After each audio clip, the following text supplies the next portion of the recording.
कांटों भरा ताज वाकई, क्योंकि आम आदमी पार्टी की सरकार बनने वाली है। काफी मुश्किल भरा ये सफर रहा है। केजरीवाल दिल्ली के मुख्यमंत्री बनने वाले हैं, लेकिन अब सबकी नजरें उन वादों पर हैं जो आम आदमी पार्टी के चुनाव के दौरान किए थे।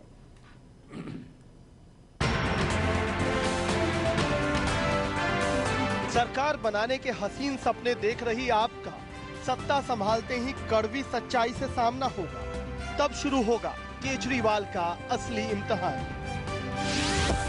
केजरीवाल सबको 700 लीटर साफ पानी रोजाना कैसे देंगे, वो भी मुफ्त में। झुग्गियों में रहने वालों को पक्के मकान कहां से बना कर देंगे। सुरसा की तरह बढ़ रहे बिजली के बिल 50% कम कैसे करेंगे। जन लोकपाल लाने का वादा है, पर बिना पूर्ण बहुमत कैसे पास करवाएंगे।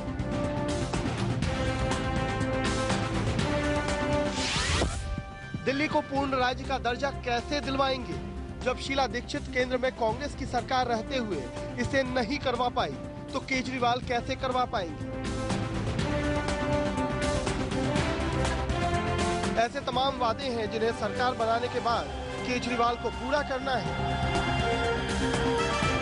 अब देखना है कि केजरीवाल कैसे अपने वादों पर खरे उतरते हैं। ब्यूरो रिपोर्ट, दिल्ली आज तक। केजरीवाल ने वादा किया है कि उनकी सरकार बनने पर दिल्ली वालों को 700 लीटर पानी मुहैया कराया जाएगा। फिरोज बख्श साहब आम आदमी पार्टी के नेता हमारे साथ जुड़े हुए हैं। अलका लांबा जी हमारे साथ कांग्रेस से हैं, वहीं हमारे साथ जगदीश मुखी जी हैं, बीजेपी के नेता हैं। फिरोज बख्श का रुख करेंगे, लेकिन उससे पहले जगदीश मुखी जी, क्योंकि आपकी पार्टी के नेता हर्षवर्धन जी, जो कि आपके सीएम कैंडिडेट थे, उन्होंने आज ये कहा कि आम आदमी पार्टी ने सिद्धांतों से समझौता किया और जनादेश के साथ विश्वासघात किया है। वहीं साथ ही आप ही पार्टी के नेता प्रकाश जावड़ेकर ने ये ट्वीट किया है कि आपने समझौता क्यों किया, केजरीवाल ने कांग्रेस से समर्थन ना लेने के आपके स्टैंड से यू टर्न क्यों लिया। कितना दुखद है, जो वैकल्पिक राजनीति होने की बात करते थे वो वापस उसी भ्रष्ट राजनीति कांग्रेस के साथ मिल गए हैं। वहीं स्मृति ईरानी भी कुछ कह रही है, वो कह रही है, उन्होंने ट्वीट किया है, अरविंद आपके हैं कौन, और ये कौन CON वाला कौन है। जी बिल्कुल ठीक कहा गया है कि आज मुझे लगता है कि केजरीवाल साहब ने बात तो ये की थी कि सत्ता के भूखे नहीं है जी, हम तो परिवर्तन चाहते हैं समाज के अंदर, किंतु लगता है कि सत्ता की भूख उनके अंदर तो बहुत जबरदस्त है, लाट टपक रही है, अपनी इनकी मेजोरिटी नहीं है। और इन्होंने बार बार ये कहा कि हम किसी से समझौता नहीं करेंगे, किसी को ना समर्थन देंगे ना किसी से समर्थन लेंगे। यहां तक कि उन्होंने अपने बेटे की कसम खाई ऑन टीवी रिकॉर्ड कि हम किसी को साथ समझौता नहीं करेंगे सरकार बनाने के लिए। किंतु आज उन्होंने अपने सारे सिद्धांतों को ताक में रख करके कांग्रेस के साथ समझौता किया है, केवल मात्र सत्ता प्राप्त करने के लिए। लेकिन आम आदमी पार्टी जगदीश मुखी जी ये कह रही है कि उन्होंने जनता की ही राय ली है। नहीं, जनता के SMS मांगे, जनता के फोन कॉल आए। मैं ये बताना चाह रहा हूँ जी बताइए। ये जो राय शुमारी करने का एक नौटंकी की गई है, जो ऐसी नौटंकी है, जो ऐसी राय शुमारी है जिसमें वकील भी स्वयं है, वकील भी स्वयं है, जज भी स्वयं है, वो कौन सा एक्सेप्ट किया होगा। नहीं, लेकिन हमेशा राय शुमारी का एक तरीका हो रहा है। लेकिन वो कह रहे हैं ट्रांसपेरेंट सिस्टम है, सब कुछ सिस्टम पर है। आप लेके अपने वर्कर्स को बैठाकर उनके बात करा लेंगे, ये तो ये नौटंकी है। टीवी चैनल ने खुद ही ये करवाया था, और जो टीवी चैनल उन्होंने स्वयं कराया। देखिए सुनिए, सुनिए प्रोफेसर मुखी साहब, सुनिए नेहा, प्रोफेसर मुखी साब जिस भाषा का कांग्रेस की बी टीम है, ये टीम है, मैं उसका भी जवाब दे रहा हूँ। वहाँ पर ये नौटंकी की, मीटिंग नौटंकी तो आप कर रहे हैं, हमें समर्थन मिल रहा है, अपनी मीटिंग की 100-200 इकट्ठे किए, कभी आप अपने चीफ मिनिस्ट्रियल कैंडिडेट को बदलवाते हैं, क्या कहा जाएगा, कभी आप कहते हैं हम 70 वो बनाएंगे पैम्फलेट, कुछ नहीं, नौटंकी आपकी जानिब से हो रही है। ठीक है, हमने तो नहीं, सुनिए प्लीज मेरी बात सुन लीजिए। एक छोटा सा सवाल, क्या आप मानते हैं कांटों भरा ताज है अरविंद केजरीवाल के लिए, क्योंकि जो वादे किए गए हैं उसी पर बार बार हर पार्टी उन्हें हाशिए पर खड़ा कर रही है। नेहा जी बिल्कुल भी कांटों भरा ताज मत दिला दो। पिछली बार जब कांग्रेस सरकार तो आपने दी, केंद्र में आपकी सरकार है, केंद्र ने देनी, आज तक नहीं ले पाए। तब क्या हुआ? पिछले 15 साल से शासन में आप यहाँ नहीं, वो आपके मैनिफेस्टो में था और हमारे मैनिफेस्टो में शुरू से हमारे में नहीं। हाँ, आपके मैनिफेस्टो में अब उनके साथ 2013 का 2013 पार्टी का समर्थन करिए। कांग्रेस का मैनिफेस्टो देखिए ना आप अपने कांग्रेस का मैनिफेस्टो देखिए, उसमें प्रोवाइड किया आपने, अपने मैनिफेस्टो में प्रोवाइड किया है। 3 बार से सत्ता में है कांग्रेस की सरकार, ऑल इंडिया में नेशनल सरकार आपकी है, 2 बार से वहां की सरकार है। किस हैसियत से आप कहते हैं कि हम मांग कर रहे हैं? किस हैसियत से आप मांग कर रहे हैं जब आपकी सत्ता के? मैं और बता दूं, शीला जी ने एक वायदा और किया था। सुनिए शीला जी ने एक वायदा ये भी किया था। रुक रहे हैं, हमारी चर्चा जारी रहेगी। हमारे 3 खास मेहमान हमारे साथ बने हुए हैं, बने रहे हमारे साथ, देखते रहिए दिल्ली आज तक।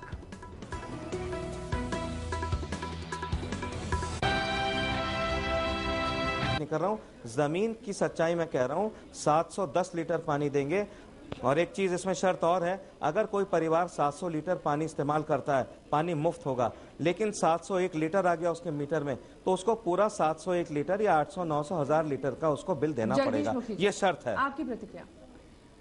देखिए, मैं शुभकामनाओं के अलावा कुछ नहीं कह सकता।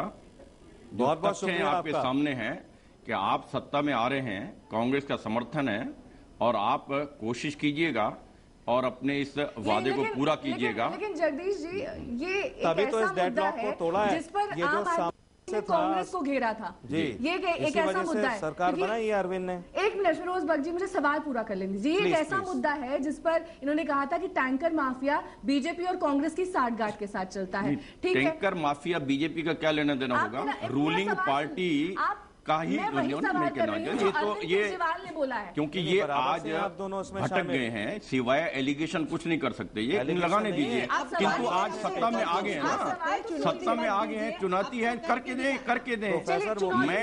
मैं तो इतना कहना चाहूंगा, आप सत्ता में आए हैं, मैं आपको जो शुभकामनाएं हैं, मैं शुभकामनाएं इस ढंग से दे रहा हूं, सुन लीजिएगा। ये शादी खानाए आबादी हो, ऐ मेरे मोहतरम दोस्त, मुबारक कह नहीं सकता, मेरा दिल कांप जाता है।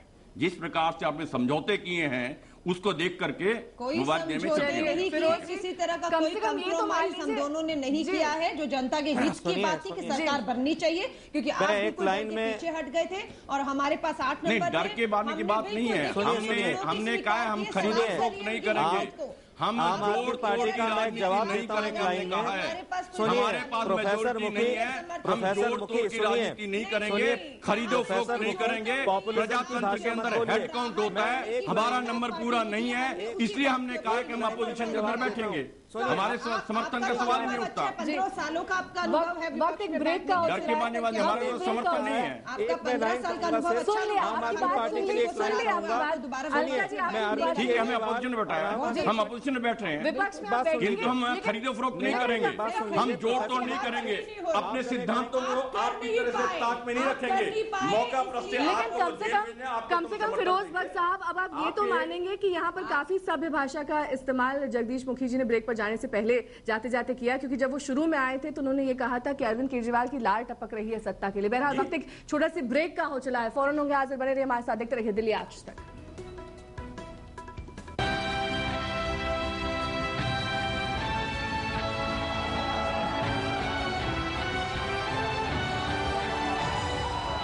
समर्थक हैं, हम किसी पॉलिटिकल पार्टी के समर्थक नहीं हैं। और जो हमारी जो पार्टी है, पार्टी नहीं, इसको ऐसा पॉलिटिकल पार्टी ना लीजिए। ये तमाम लोग आप अन्ना जी के समर्थक बता रहे हैं जो प्रदर्शन कर रहे हैं कांग्रेस ऑफिस के बाहर। मैं ये कहती हूँ अन्ना जी से पूछ लीजिए, अगर अन्ना जी कहते हैं कि ये मेरे समर्थक है तो मैं यकीन करूंगी, वरना यहाँ ना ये कांग्रेस के कार्यकर्ता है ना अन्ना जी के, इन लोगों का नाम इस्तेमाल करके भाजपा जरूर राजनीति कर रही है, क्योंकि वही एक पार्टी जिसे ये बर्दाश्त नहीं हो रहा कि ये दोनों मिलकर जगह बना रहे हैं आम जनता को राजनीति की बात। नहीं, हमारी पार्टी का कोई मतलब ही नहीं। हमने तो कहा है हम अपोजिशन के अंदर बैठे हैं, हमारे से किस प्रकार की उम्मीद करते हैं? हम तो बड़ा स्पष्ट कह रहे हैं, बड़े 2 टूक शब्दों के अंदर बात कर रहे हैं कि हमारे पास मेजोरिटी नहीं है, हम अपोजिशन के अंदर बैठना स्वीकार किया हमने, और अपोजिशन का रोल हमारा रहेगा। किंतु ये कहना कि हमारा कांग्रेस पार्टी के प्रदर्शन करने का क्या मतलब निकलता है? हाँ, ये निश्चित रूप से हम कहेंगे, जिस प्रकार से केजरीवाल साहब सरकार बना रहे हैं अनप्रिंसिपल्ड ग्राउंड के ऊपर, सारे सिद्धांतों को ताक में रखकर वो पब्लिक के साथ धोखे के अलावा कुछ नहीं है, पब्लिक को गुमराह करने के अलावा और उसके अलावा कुछ नहीं कह सकते। जनता को गुमराह किया जा रहा है केवल मात्र। जगदीश मुखी जी, जो तस्वीर दिखाई गई जन लोकपाल बिल की आम आदमी पार्टी की तरफ से, बहुत सारे उसमें रोलर कोस्टर राइड की तरह है वो आम आदमी पार्टी के लिए, उसमें बहुत सारे ऐसे जंप्स आएंगे, उसमें अप एंड डाउन बहुत सारे होंगे। लेकिन फिरोज जी, मुझे सवाल करने दीजिए, एक मिनट आपके पास भी आऊंगी। जगदीश मुखी जी, बतौर ऑपोजिशन, बतौर विपक्ष पार्टी, आपकी पार्टी का क्या स्टैंड रहेगा जन लोकपाल? हम निश्चित रूप से जन लोकपाल तो ये कहने वाले शब्द हैं जी, जन लोकपाल नहीं होगा, ये लोकायुक्त होगा। पहली चीज मैं रेक्टिफाई करना चाहूंगा, लोकायुक्त होगा। और लोकायुक्त के लिए यदि वो कोई अमेंडमेंट लाते हैं, नया बिल लाते हैं जिसमें सख्त कानून बनाने की बात करते हैं, ज्यादा पावर देने की बात करते हैं, हम उसका समर्थन करेंगे, हम उसका समर्थन करेंगे जी। जो यदि ऐसे कानून बनाते हैं, भ्रष्टाचार को रोकने के लिए ऐसे उसमें नियम लाते हैं, लोकपाल की ताकत बढ़ाते हैं, तो हम निश्चित रूप से समर्थन करेंगे। विनम्रता के साथ प्रोफेसर मुखी को बताना चाहूंगा लोकायुक्त बिल है कि समर्थन करेंगे, बतौर विपक्ष अगर बैठते हैं तो उनकी पार्टी का पूरा समर्थन होगा। किस बात के लिए? सुनिए ना, प्रोफेसर मुखी मेरी कंडीशन रखी हमने, यदि वो वास्तव में लोकायुक्त को ज्यादा ताकत देते हैं, आप जून तक भ्रष्टाचार को रोकने के लिए उन्हें ज्यादा पावर देते हैं, हम उसका समर्थन करेंगे। हमारी सरकार बनेगी, जैसे दिल्ली में ज्यादा पावर देंगे, यूपी में भी सरकार बनाएंगे, बिहार में भी सरकार बनाएंगे, थोड़ा सा टाइम दे दीजिए, जून जुलाई का महीना आने दीजिए, और जन लोकपाल बिल हर सरकार हर स्टेट में लगेगा, राहत मिलती है। नहीं, लेकिन बीजेपी ये कह रही है कि लोकायुक्त को अगर पावरफुल बनाया जाता है इस बिल में, तभी वो इस बिल का समर्थन करेंगे। ये शर्त मंजूर रहेगी आपकी पार्टी को? ये आप सवाल किससे कर रहे हैं? जान लें प्रोफेसर मुखी, अगर हमें वो सपोर्ट करेंगे मोस्ट वेलकम, नहीं करेंगे तो कोई बात नहीं, जनता हमें सपोर्ट करेगी। आप रेक्टिफाई करें ना, जन लोकपाल बिल का क्या तुक है यहाँ पर? जन लोकपाल बिल आप केंद्र की बात कर रहे हैं, दिल्ली के अंदर लोकायुक्त ऑलरेडी है, आप उसमें अमेंडमेंट लाएंगे, बिल्कुल लाएंगे, अमेंडमेंट लाके ज्यादा पावर देना चाहेंगे, हम आपका समर्थन करेंगे। बिल्कुल ऐसी पावर आप देना चाहते हैं जिससे भ्रष्टाचारियों पर अंकुश लग सकता है, उसका समर्थन करेंगे। हमारी चर्चा जारी रहेगी, बने रहिए हमारे साथ, देखते रहिए दिल्ली आज तक।